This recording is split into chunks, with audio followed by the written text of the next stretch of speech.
Hello, my name is Dustin Christensen. This is my presentation on tort liability. Definition of tort is the school district, school officials, and teachers may incur liability for their tortious acts when these acts result in injury or student, such as actionable or civil wrong committed against one person by another that is independent of their contract.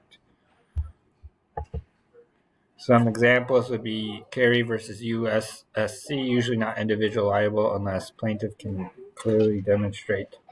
So what happened in this one? Violated due process and there was no hearing.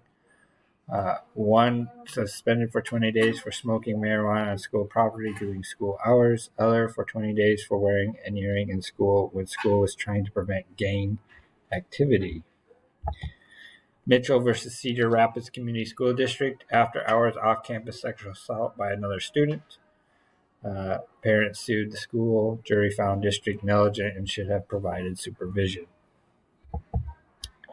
Peterson versus Baker and Pulaski County School District, hostile encounter between teacher and student, classroom teacher and behavior, reading teacher and maintaining behavior in the classroom, student not listening and claimed teacher choked him.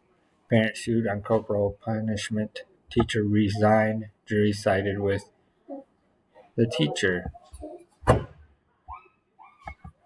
Department of Ed versus Tippecanoe School Corporate, teacher and sexual misconduct.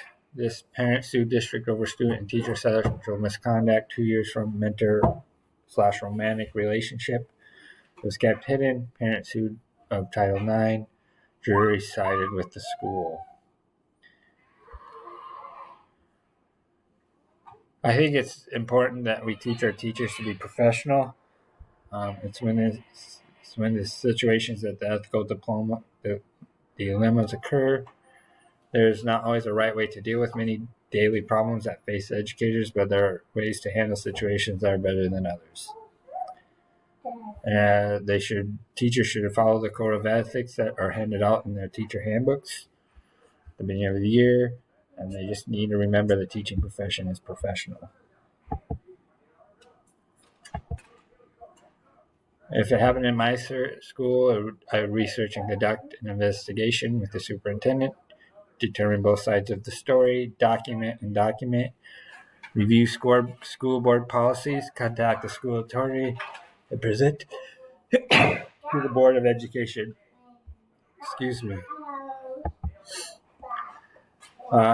Reflection legal issues can happen regardless of where you work. If we choose to believe what they impact your ability to do your job, they will. Instead, I choose not to worry about the legal challenges. I concern myself with doing things the right way, treating people with respect, being consistent, and documenting my efforts. Thank you.